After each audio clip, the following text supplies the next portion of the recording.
No marco desta campaña, as asociacións promotoras decidiron desenvolver unha actividade que permitise poñer en común os diferentes visións, aspectos e opinións que os distintos axentes implicados no monte tiñan sobre o mesmo. Neste espacio de reflexión, que nos,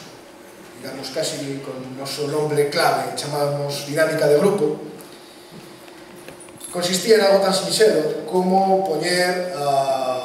en contacto precisamente ca idea de intercambiar opinións a unha amplia representación das persoas que teñen alguna vinculación co monte e o medio forestal galego. A idea era, primeiro, como industria, escoitar que opinan os diferentes axentes no monte e tamén intentar que entre eles poderan chegar a alguna serie de mensaxes e consensos básicos. As primeiras debilidades que se estableceron, ou algunha delas, derivaron nun abandono do medio rural, así como unha dificultade da estrutura da propiedade galega, así como unha existencia de cultura forestal deficiente e unha falla de mano de obra especializada. Por outra beira, como fortalezas, e un pouco xa podemos coñecer todos, serían a productividade do monte galego, así como a súa multifuncionalidade, aparte de contar cun tecido forestal moi forte. Foi unha iniciativa da industria forestal galega, de Fearmaga e Monte Industria, para facer unhas xornadas onde, digamos, a sociedade galega, a través de estudiantes, profesionais do sector, industriales, xente da administración, manifestase a súa opinión sobre o estado do monte, sobre as amenazas, digamos, as alternativas que ten en este momento, as oportunidades que ten o monte galego de cara ao futuro e, polo tanto, extraer de aí, digamos, o que pensa o conxunto da sociedade a través dos seus distintos sectores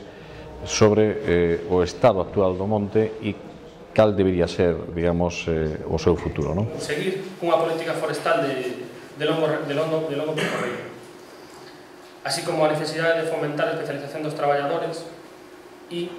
implementar a agrupación de propietarios dos mesmos. Outra das claves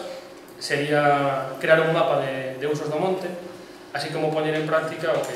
que dicía antes, o I+D+I, así como promover exencións fiscais. Na medida en que o monte galego teña unha explotación diversa e, digamos, haxa máis interese da poboación e dos distintos sectores económicos, culturais e institucionais no propio monte, o monte vai estar máis protegido, vai ter unha valorización dos seus produtos,